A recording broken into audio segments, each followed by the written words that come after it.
All right, so let me look at this one first.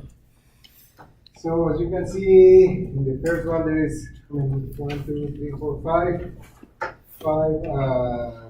different articles.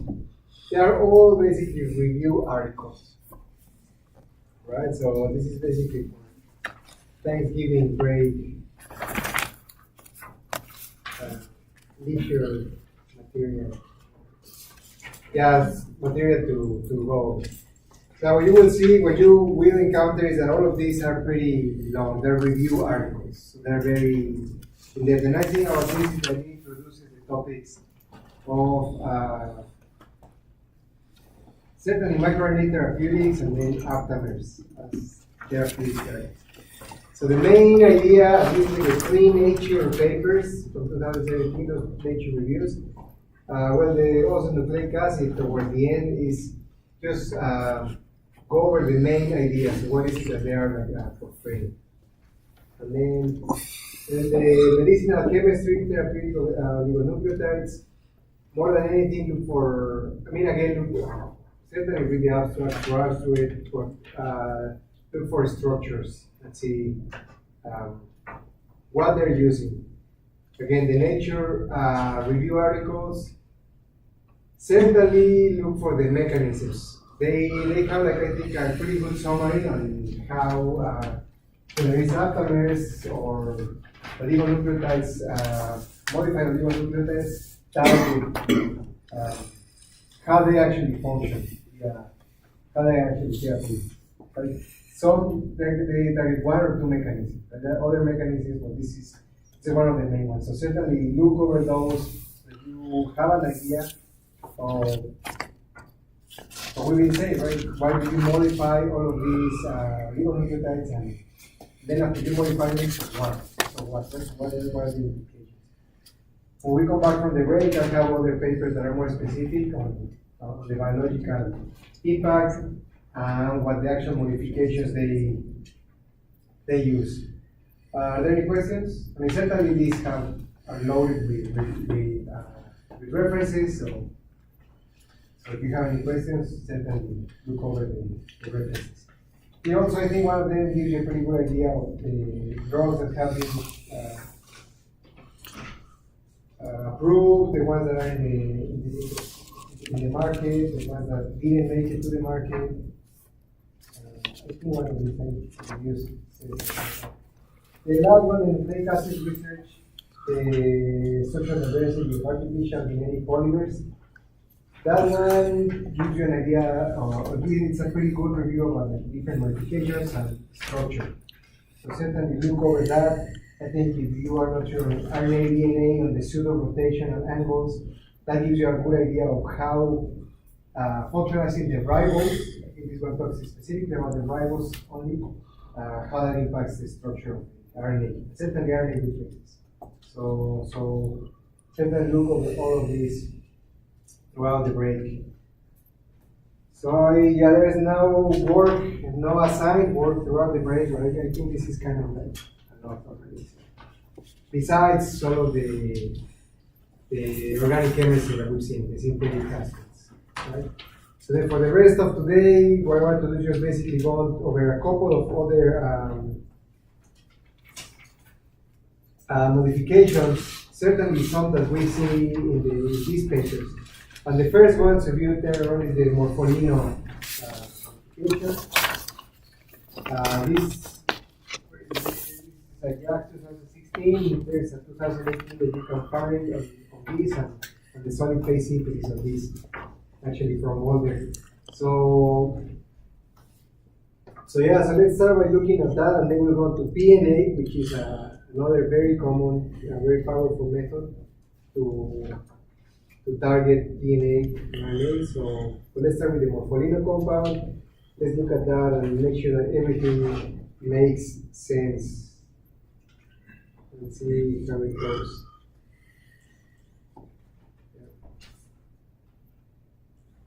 Yeah, let's see if there are any questions. Let's break it.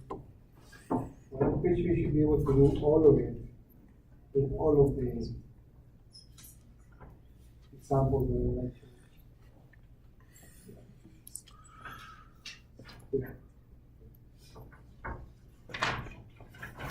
Confused. So. Is this? It's not this. No, not this star. This star Yeah. is. Oh, So okay. basically, they create a beam in GCU. And so they create these side-grading agent. They got either these or these or these. So that's these star. How does that affect the base? So in this particular case, you just side-grading. So What is? so they use side-grading.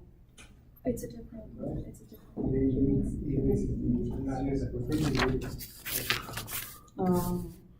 So what's the base? Yeah. Well, that's just how they affect. Oh. So if you open the paper, then The only reason I asked is so then at the end, you go to the practice that was actually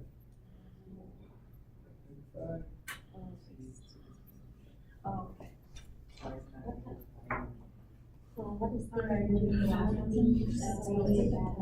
These stars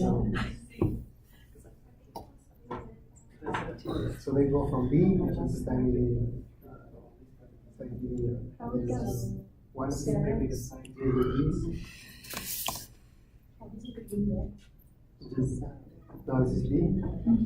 It's yours. And then B star is Then it is bone. What is B? what is it? UGAC or DGAC. Oh. Right.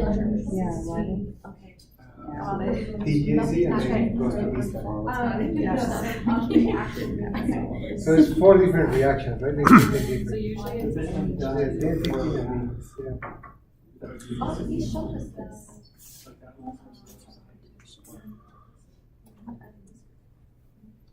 Yeah. Hey, what is lutein? What? Lutein? Yeah. It's a base.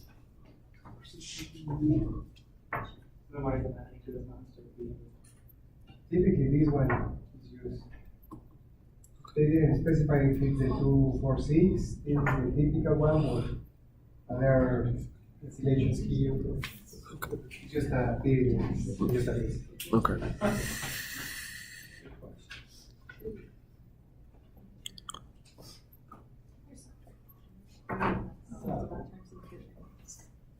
This is big star. So these are all these are possible. This here. Yeah. Why Well, is let's see this? the Yeah. evidence. Yeah, the second part.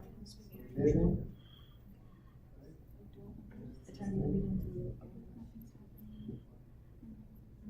Do they just have to choose? Well, you open the paper. Yeah, like, well, When this one here is. it's only, nothing is happening to the base. Do you this is So how is that both of them? Or just one? Yeah, the NHD. No, it goes to- Yeah, whatever. And it's Sure, it's like- and then it has to get to after here.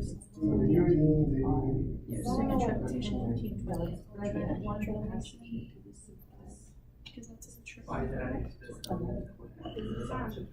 Yeah, so we. Well, there's no necessary. This is weird, but the next one, too.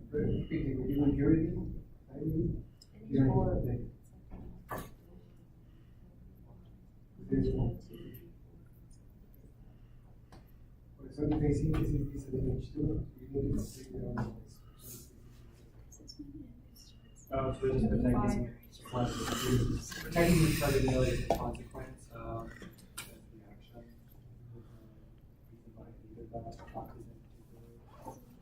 Yeah, and that always reacts. You do it the time you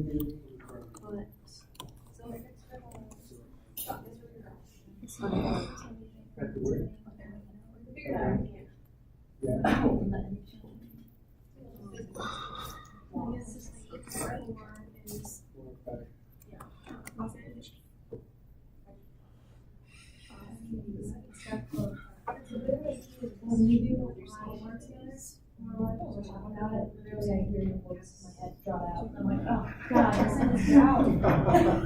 Yeah, wait, where's this?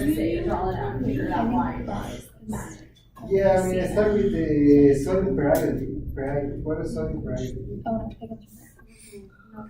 Oxidizes. Yeah. For what? We've seen this sodium peroxide before, so HIOEC certainly. It's oxidizing what?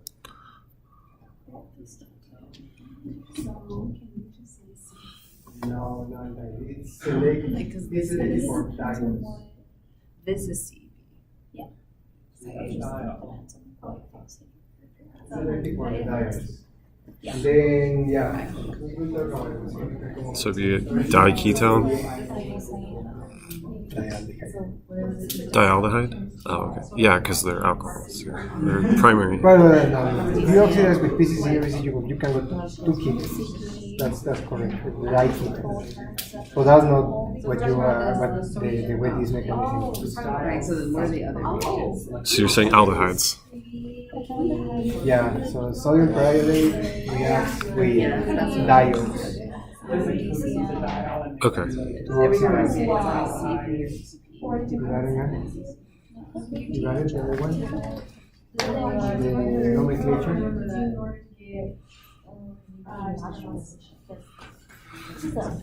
Let's see, so maybe it's 10, 15, or 20.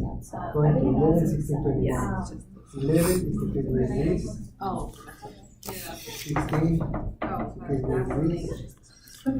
The 21 is the case where it is. So it's 3 compounds. So that tells me that 10 is probably C. 15 is probably A. So it's 3 different reactions. 10 goes to 11. In a different concentration. 10 goes to 16. In a different one. 20 goes to 21. Yeah. All treated under the same condition. Right? That's the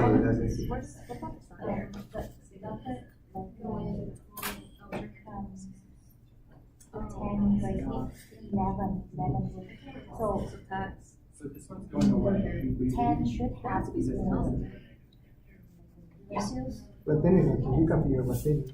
But you know what it is. Yes. You know the reaction. So you really don't need to specify because it's kind of implied what it is with the number. Yeah.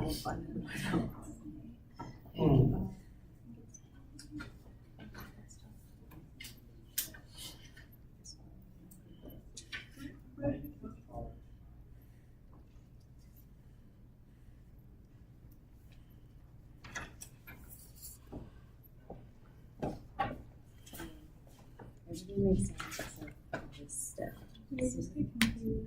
Like when you look at what's happening first, so the SMU name shows up on the first reaction, Okay. and the second reaction is when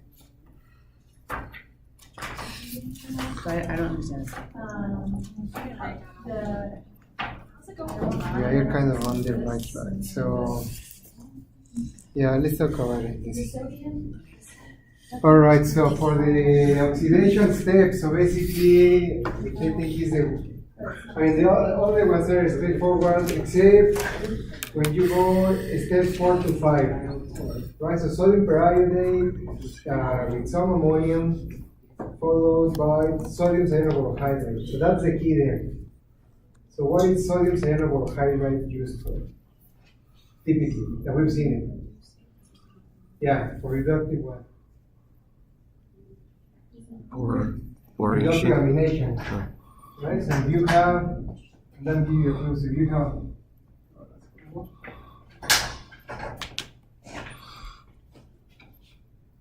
an aldehyde, you do with an amine, R, let's say, R prime, you get the amine, R prime. You do with, and that's exactly what you have. You do with sodium cyanoborohydride. Did you get? NH. And that's exactly what you are seeing there, right? So at the end, in your morpholino compound, you get a NH. Now the question is how? Well, so what would be the precursor to get the Morpholino compound? For instance? If you look at the Morpholino, what is the precursor to get that? So at the end, you have an amine, it looks like this.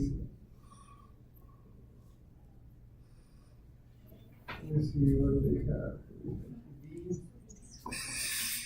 And ODMPR. Right? Yeah. So what would be the precursor of that?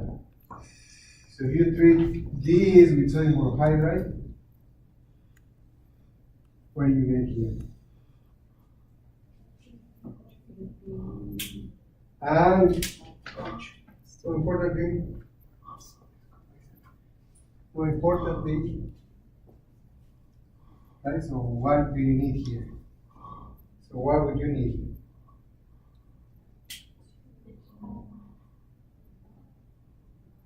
You have to start with an amine. Do you have an amine on your reagents?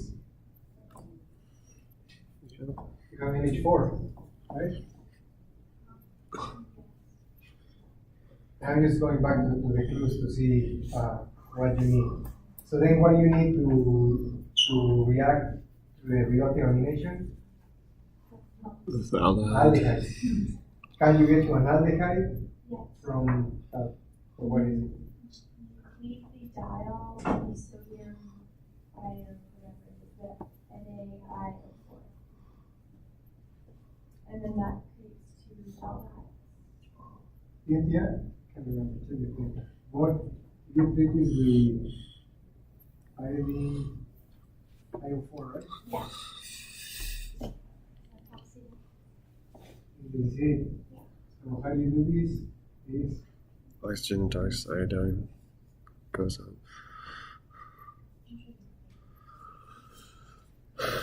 Other oxygen attacks iodine.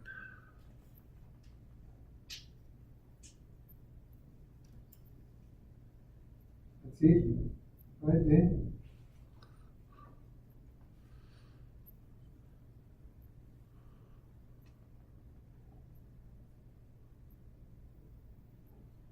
There's this. OH. And bonds move. Okay.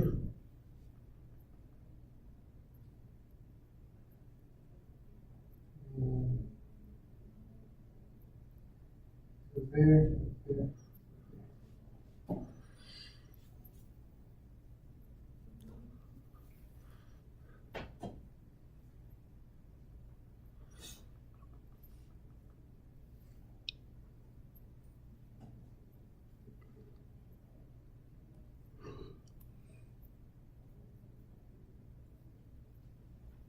So then the whole idea here with this sodium periodate is to any glycol or ethylene glycol or any diol, go up to the we've seen, I don't know if we've seen exactly sodium periodate, but we have sometimes seen some iodine acetate compounds that cause this trait. Not in nucleus, but it's exact same. You have a diol, you split it, you have an aldehyde. Now the next should be easy to, easy to figure out. Reductive amination. I think that's the key step. Does that make sense? Go from ethylene glycol, diol, cleave, basically you're oxidizing, you get to both aldehydes. Now you have both aldehydes, you have your amine, you know what type of chemistry you're doing. You know what you're going to be doing at the end, right? The nitrogen is going to insert here. That's how you end up with a 6-member ring, which is more potent. Does that make sense? Alright. So I think you can definitely look at that. Let me see what else is there that we should look at.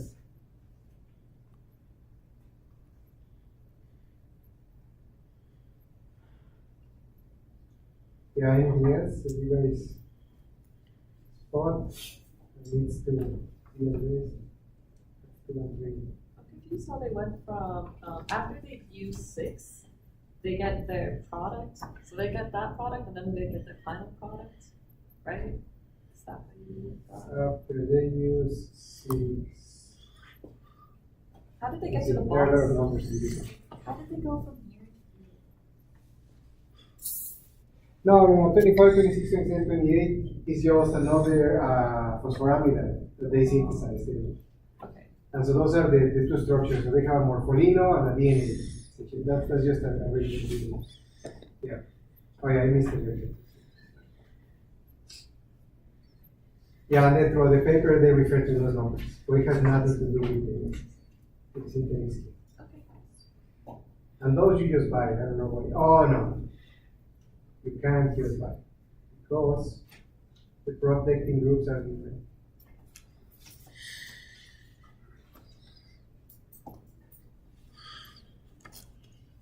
Yeah, because they have different protecting groups. Than the usual benzoyl acetyl compounds. That's called. Is there any particular reason that silicon protecting group is also on the oxygen on 21, 22, 24, 28? Because I see it protecting the NH2 groups, but it also protects the oxygen as well. Well, that's just a side reaction. You're going to get that reactivity going on regardless. And so remember when we talked about putting a PMS group, like trimethyl how that position is also silylated to the O side relation. And so that just, of course, you can't control it. That's pretty relatively reactive. Why isn't the carbonyl on 11, 12, 13, 14? There is no NH, right? So the C6 position reacts because you have it's an amine bond type, right? So you have something like this.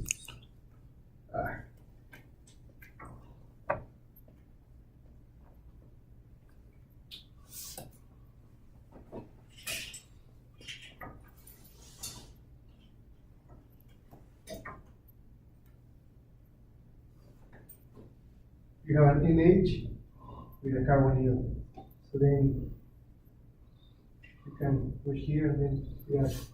In the cycling case,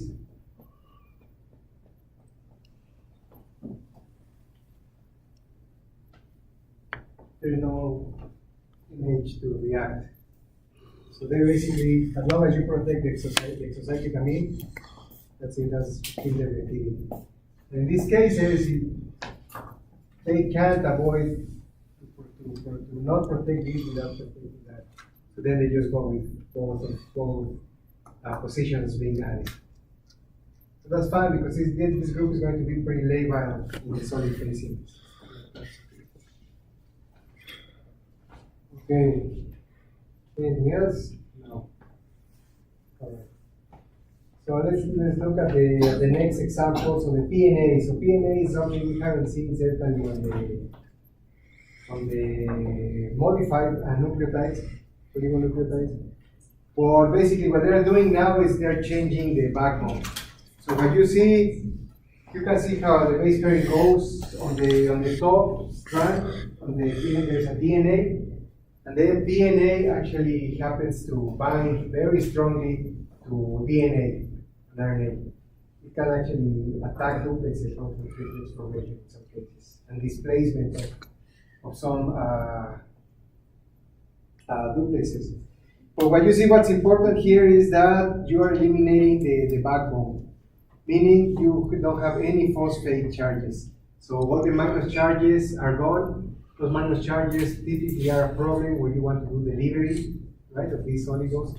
And so with the PNA, you can circumvent that. You still have the fidelity of the GACT base pairs, but now you eliminate completely the phosphate plus backbones. Okay, so that's basically PNA.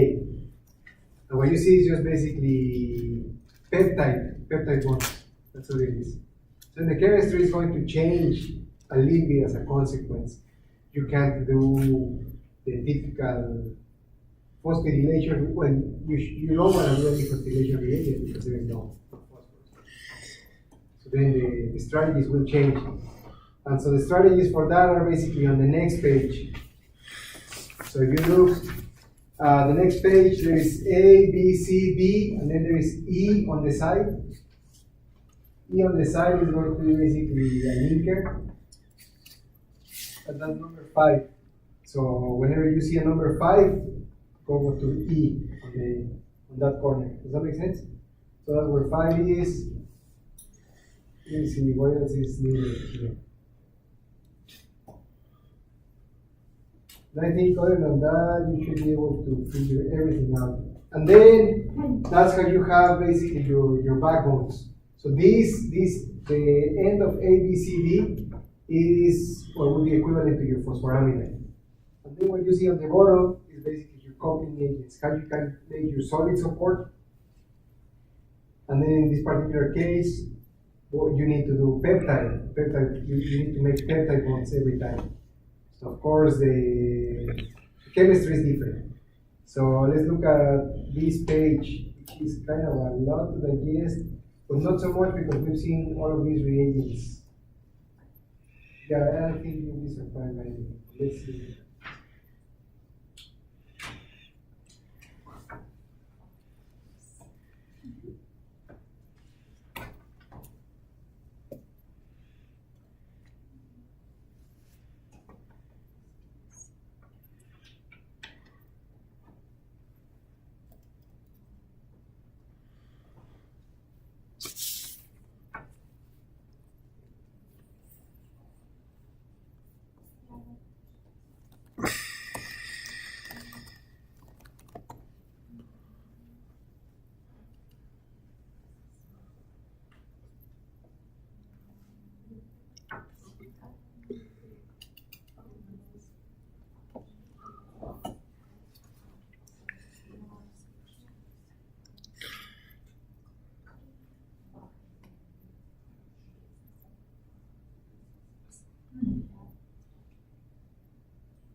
EIC look like?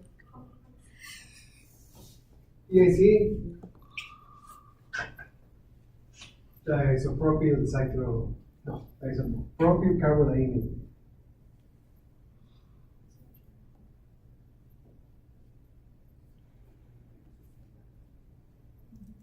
So I know like the DCC compounds. And this particular case is basically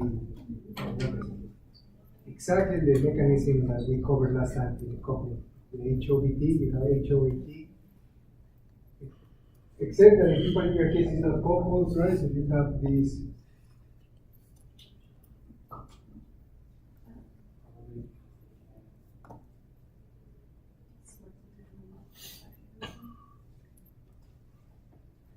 Yeah, this is, I think it's HOAT because it varies with the salt. So you have a minus with some salt.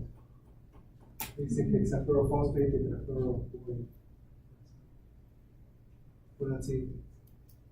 The only difference with the one with the HATU, which is what we covered last time, is that basically what you see that this is not linked.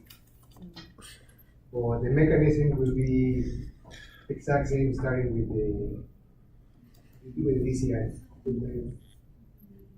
Or the DI something. You know,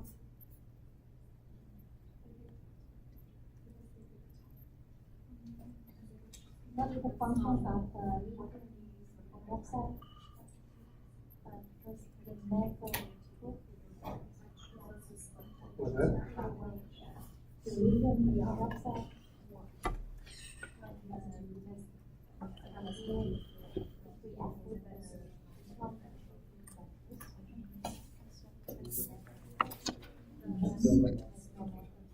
But there's two stores, right? That's an image. That's an image.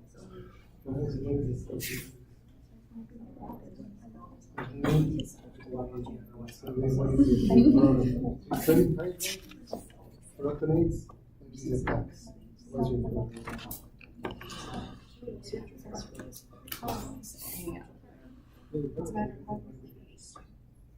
Yeah.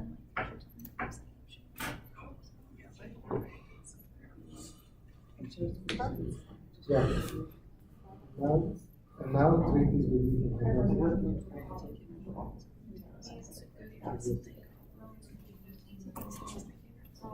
Oh, yeah, you said that.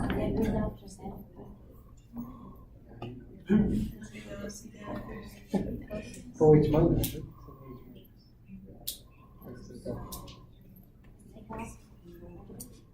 Is that a CD? Oh, yeah, you're. Treatment Yes. essentially metabolic. That's an ester, right? Can you hydrolyze?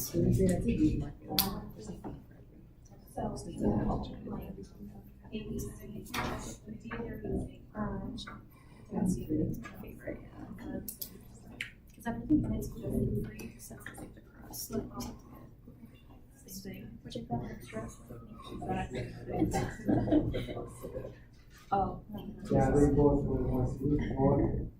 You need to. I don't know.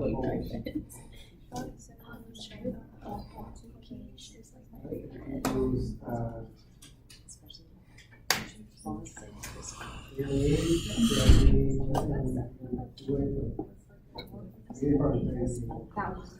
well, yeah, you're right. Between the carbonates, so then that would be to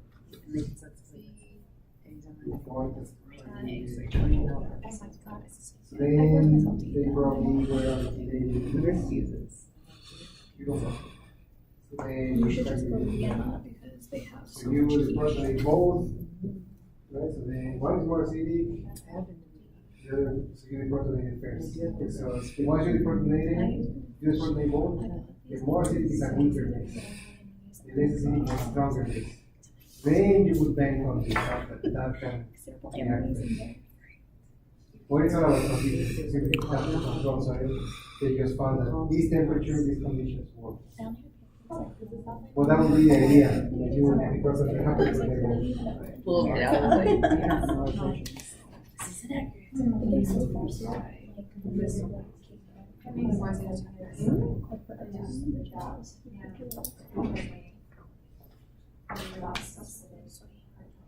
Alright, so are there any questions? So let's go through it pretty quick.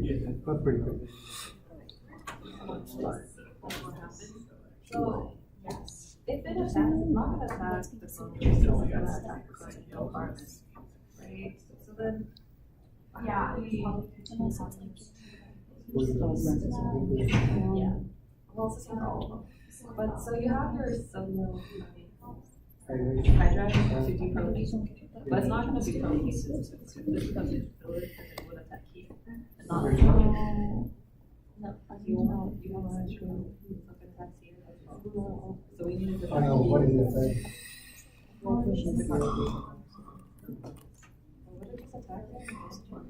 did this attack? Oh, I would attack the The carbon is electrophilic because of the carbon here, and also because there is a bromine. Just So, That's what we see. No.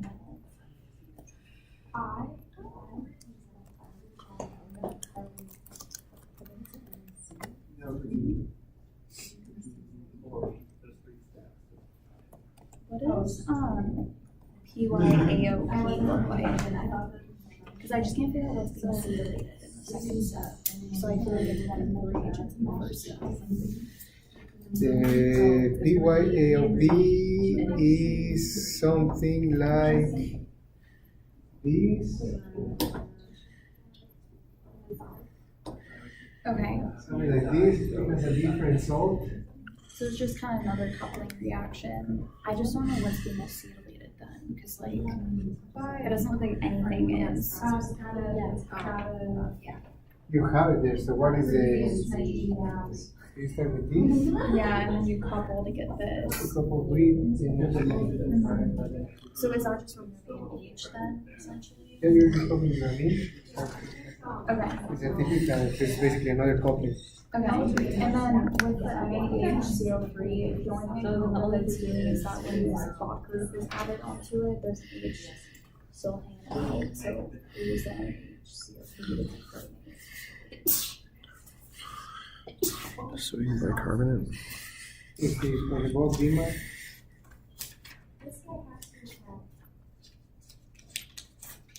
If you want.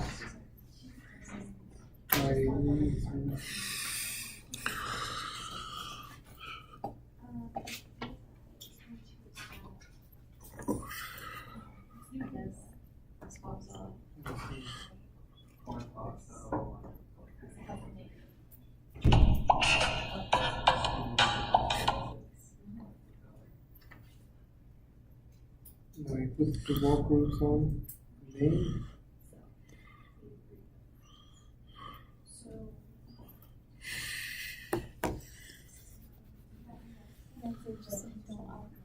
The And what only where thing I do can think of is you that maybe like there's an H. to free up a salt for what would they have in the second step? I think it, maybe I don't know if you're adding a third bulk group on the NH, And then it's just the amide, and then you're removing how would you add a third though from the C2? Could it just be like an excess? And just it. They have to be in 6 because actually you need the bulk 2 is the hydride. Okay. Right, so you have to do something like this.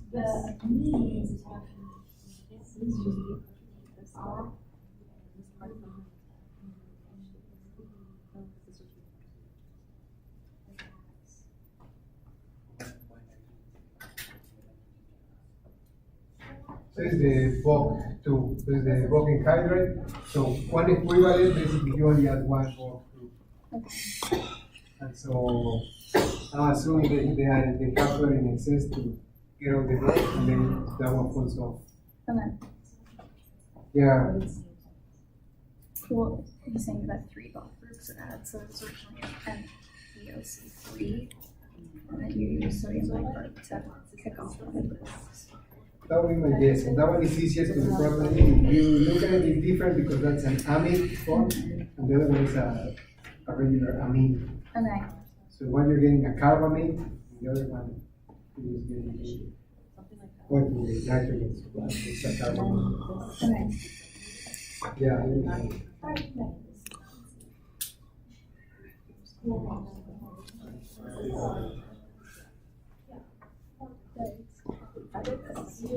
Might have already mentioned this, but why does it add two block groups and why is it not just an H block?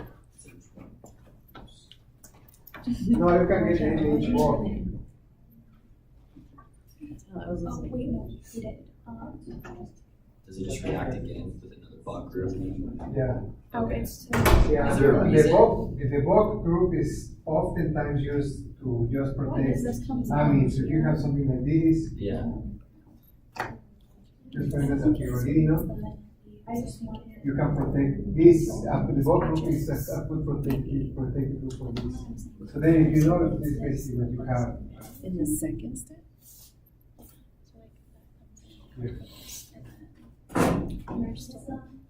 And then as a consequence, right, Yeah, in it the would be- particular case, you have NH, what I was explaining earlier, that probably the next step they put another block group here. And my guess is that for the second step in the methanol, they actually have another one here. And I'm guessing with the methanol, sodium bicarb is enough to treat that one. And this one is actually going to be different than this. Than this.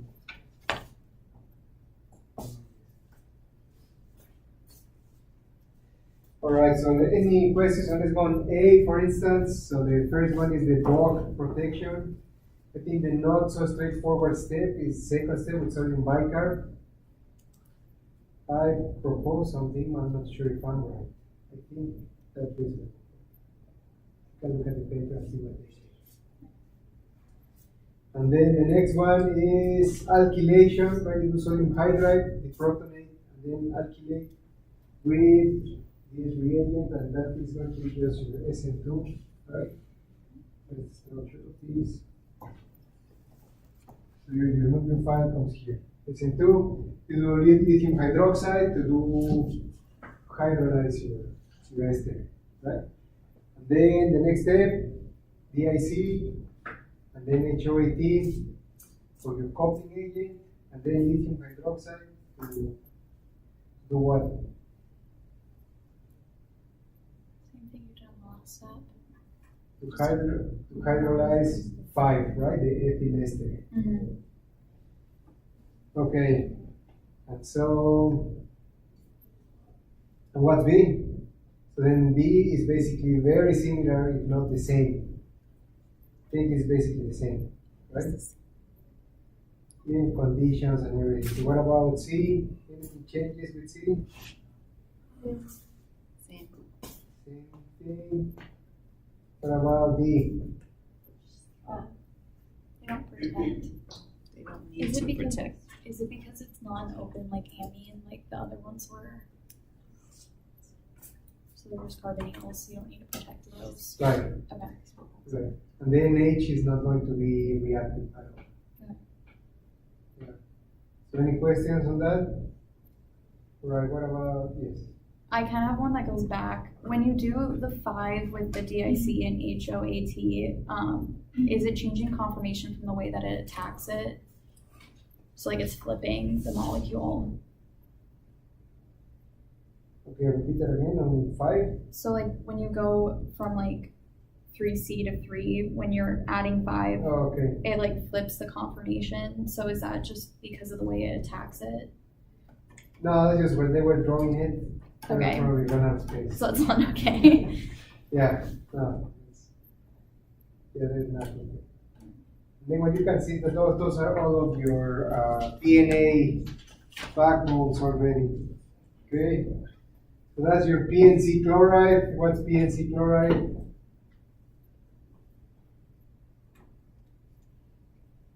don't know. Is your paranitro. What?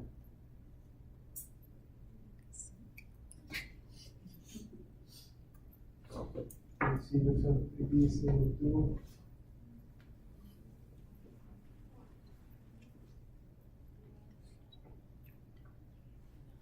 So, paranitro benzoyl chloride, oxygen, sorry, chloride, missing an oxygen.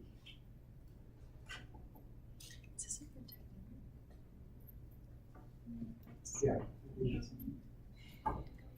So that's your protecting buildings. Yes. At the, there two NH, but why is only, the bottom ones react with the calculation? What's that? This is NH2. There are two The NH, Yeah. but why is only one react with the, reacting the calculation?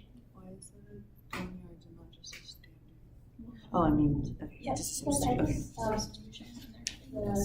the top one has a higher, That makes sense. higher CPA. Lower. So what is sodium azide for? That would be the first question. Alright, so you know what I'm talking about. E and C chloride to 5. What is the situation there? What is the sodium azide for? Making it a better leaving group. What? They make the chloride a better leaving The group. chloride, so you put in 3. And then, You attack the PNC with that group and then the N3 with leaves. your ethylenediamine. And then your question, Gan, was why only one NH2 attacks? No, I mean in a D. Not E. Oh, on D? Yeah. On D. Oh, okay, yes, that's what we're talking about. So let's see.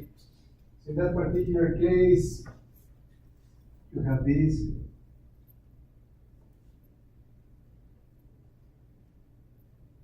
So which one is more acidic?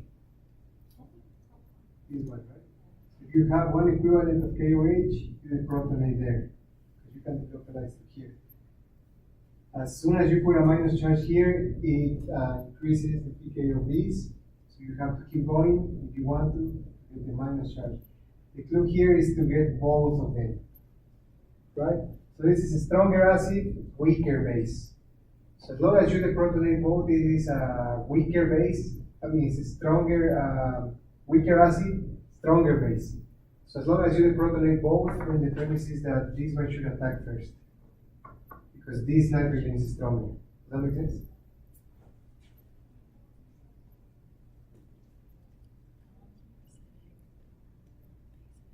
Then this one will attack it. If you look carefully, one equivalent, right, between these two, which one is the stronger base?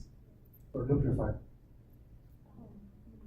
This one. So as long as you deprotonate both, you would assume or bank on the fact that this attacks. Yeah. Alright, so then going back to this, so you make the 3, then you functionalize it.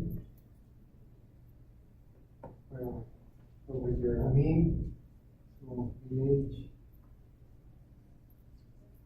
NH2, and then add your ester, right? So you can get your, basically add the same compound, if I remember correctly, yes. And then you have your NH.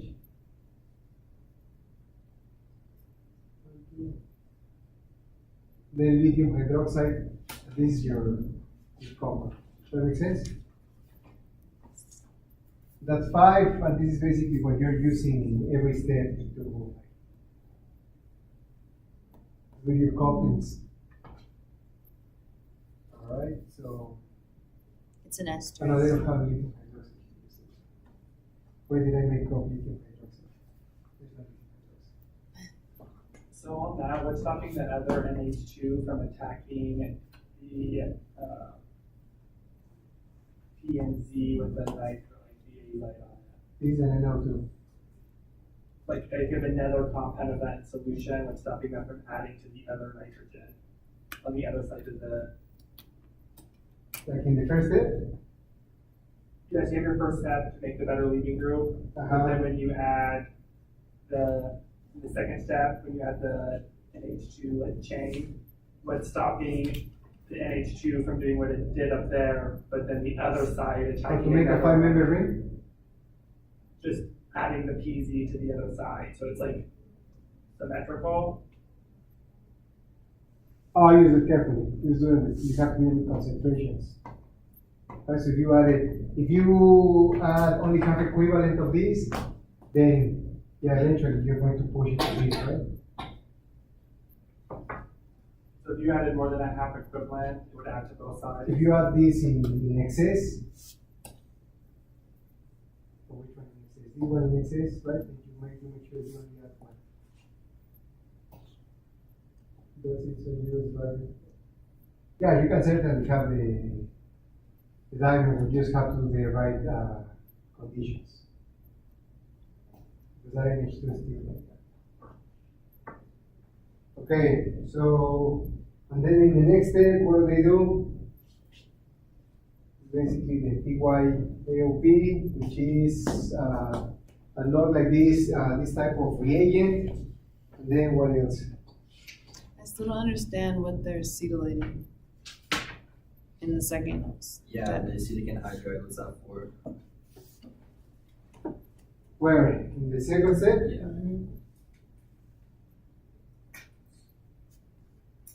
Let me see. PYAOP, acetic anhydride,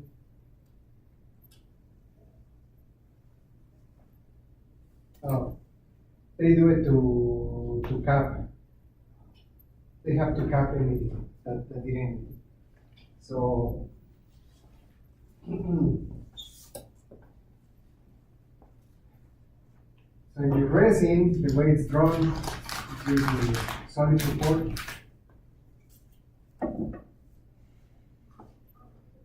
Has a lot of NH2s, right? You have to ensure that every single NH2 word is couples. Well, that's pretty impossible because some of them, I mean, once you add your group, right? It's the group that you're adding, or your first nuclear base, some of them might be hindered. And so then, if you add acetic anhydride, let's say that you add your group here, R,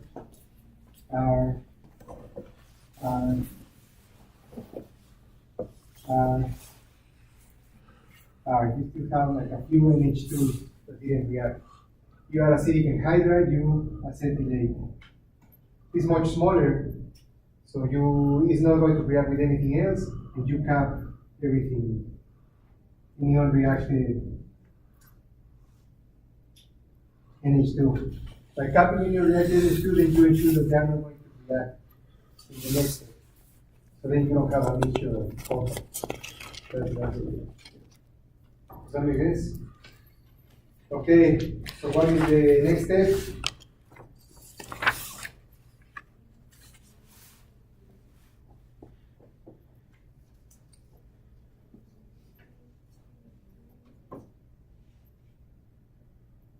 Tin chloride, what is that for?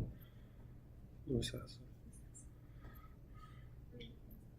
Lewis acid, SnCl4. Oh. SnCl2 is used for, maybe you used it in one of your organic labs in your previous lives. Or maybe you've seen it one way or another. SnCl2, to bring a bell. Oxidizing. Oxidizing, no, the opposite of oxidizing. Reducing. Reducing, yes. It's a reducing agent. Typically, if you ever saw it in a lab, in an organic lab, it was to do something like this.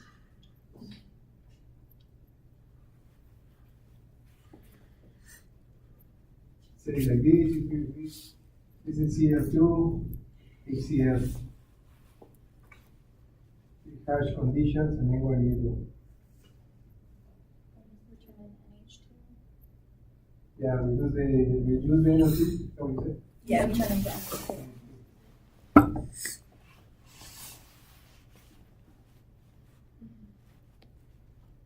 Right, as what I would imagine you've seen somewhere or another.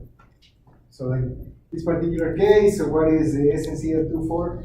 You can see it's also HCl, 20 millimolar. That's actually pretty harsh. I'm surprised the both groups stay on 60 degrees also. Oh, you know? So, right, because how do you knock off a both group? Acid. And they follow kind of ready. And you have to push it, was it an HCl? I would have they wouldn't survive. They survived here, so what do? Reduce the nitro, which nitro of what?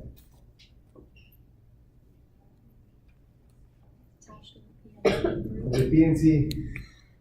And the main idea is, and then, so if you reduce that, how does that work? So you reduce H2 to the NH2, but that's not the structure. There's something else. What is it that you're left with?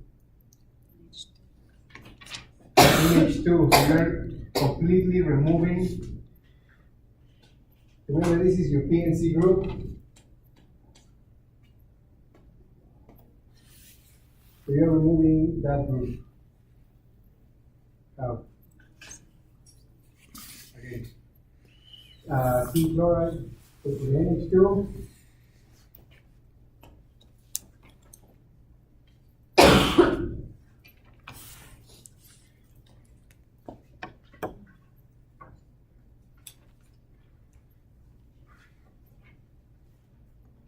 And then what? How do you get NH2R? Because that's it, right? That's the next step. What's the mechanism?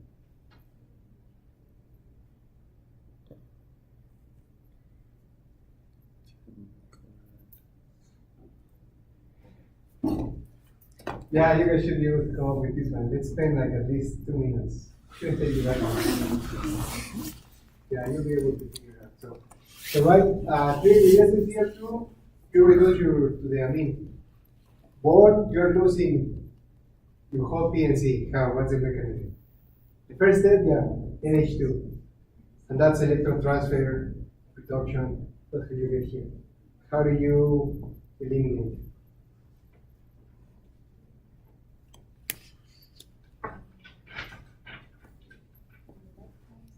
Carbon yield get attacked? What's that? Does the carbon yield get attacked? No.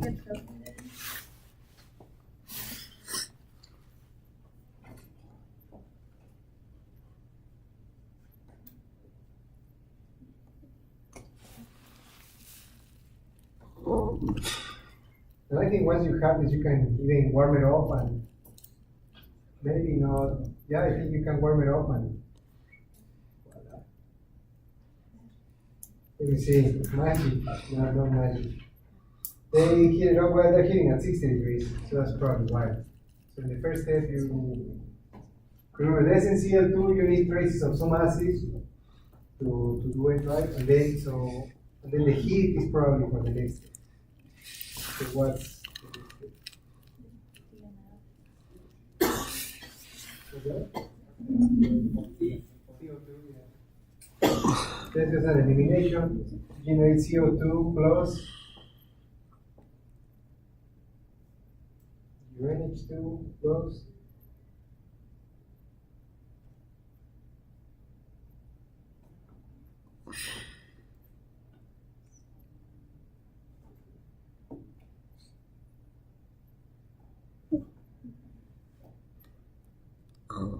Is it a radical?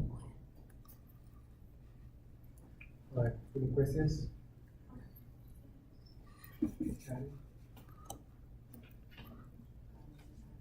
No, you have to draw it, right? So if you're getting rid of SCO2,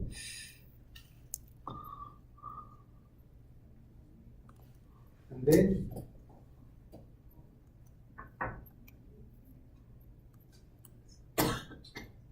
Become an alkene.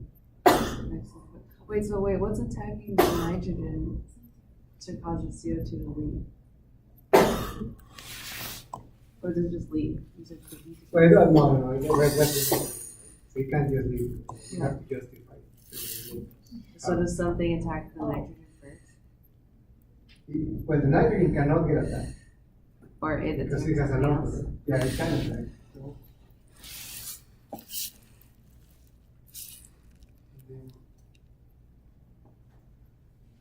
So it goes there. So that's just triggered by heat? Does it re-aromatize later on? Or Yeah, I does it- mean, okay. it has to run because you know with something like this.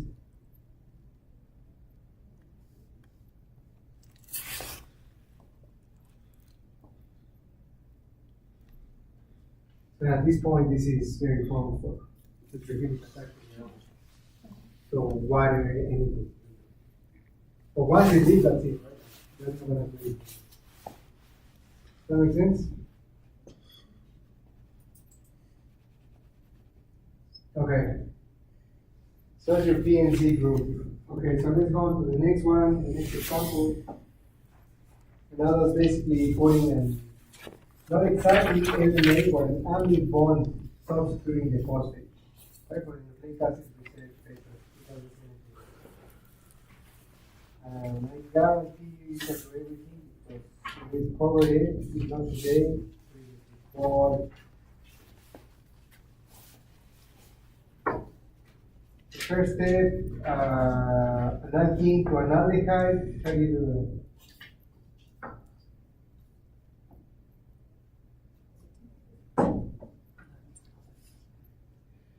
I'm losing a carbon, right?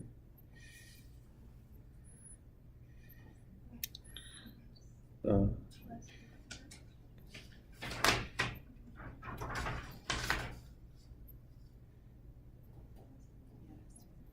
don't see that.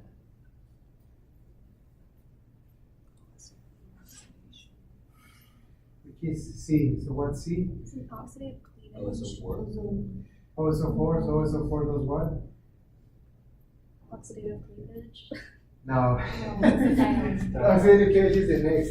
OSO4, you put a diol, right? Yeah. Oh, you have what you have.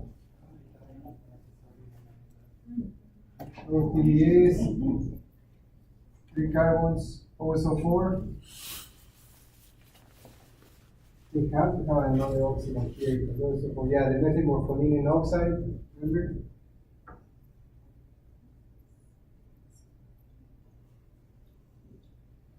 This is your oxidant, right? So OSO4 is very expensive, very toxic. So you want to add this in 0.1, 0.5%. And then NMO is your oxidant. So this is what's going to be providing the oxidants in the dihydroxylation.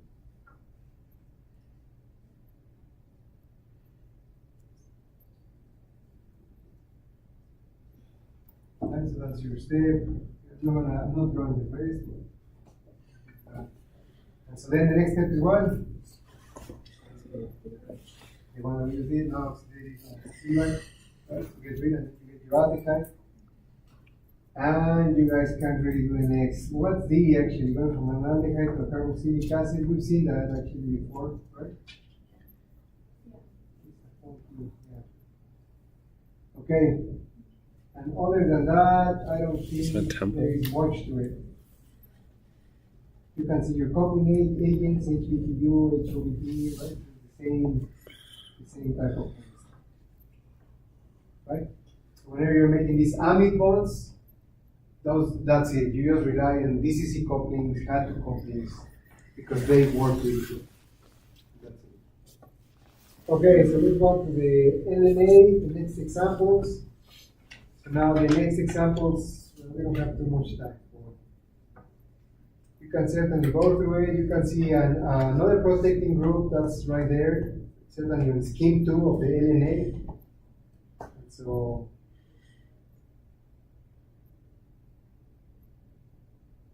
I think other than that protecting group, you shouldn't, everything we've seen, everything should look familiar.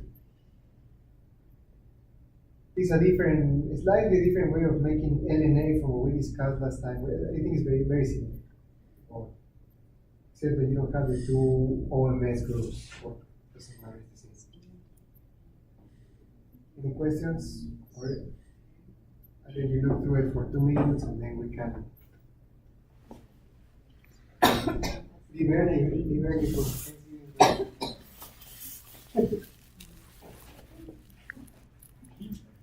No, what's certainly done. Remember that the third exam is not actually, it's not exactly a final. The emphasis is just basically nucleic acid chemistry, but it will be longer, right? So we'll take advantage. For a longer exam, it's going to be longer. It's going to involve chemistry, TM tables and stuff, and there's certainly structural aspects, and certainly things that we talked about in the last week, the biological relevance, and then things along those lines. Yeah, I can say I may give you a paper and then you can try to extrapolate information from it. We'll see. Any questions?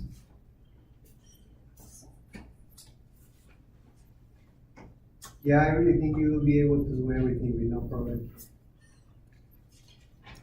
You just said that the HBTU and HOBT, it works the same as HATU? Yeah.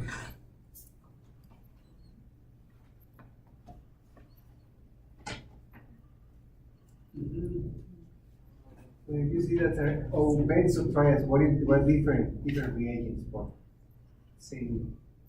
I think it has to be, it's very expensive. Yeah. If I remember correctly.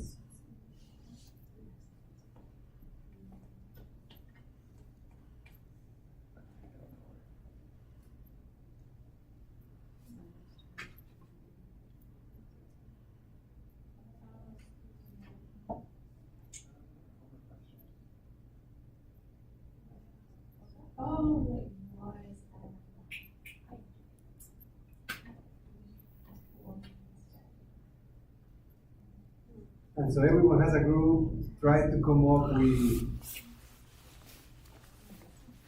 come up with a paper.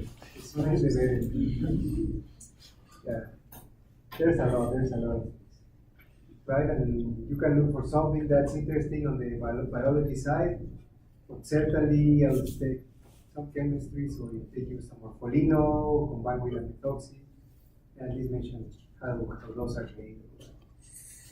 Most of the biology, molecular biology groups are just going to buy these things, right? So certainly it's not going to be valid saying label.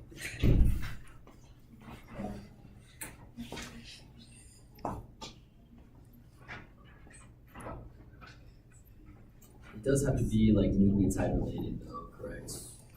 Yeah.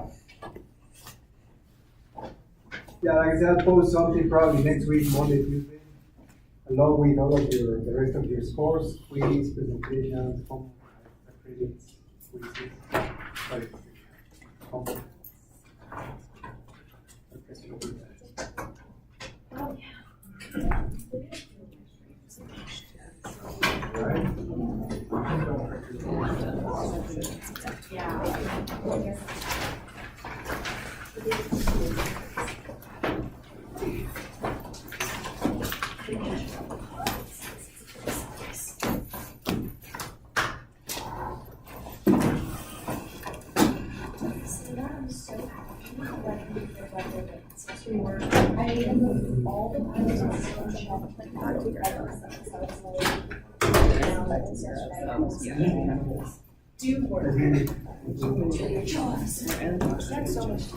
See, we only have to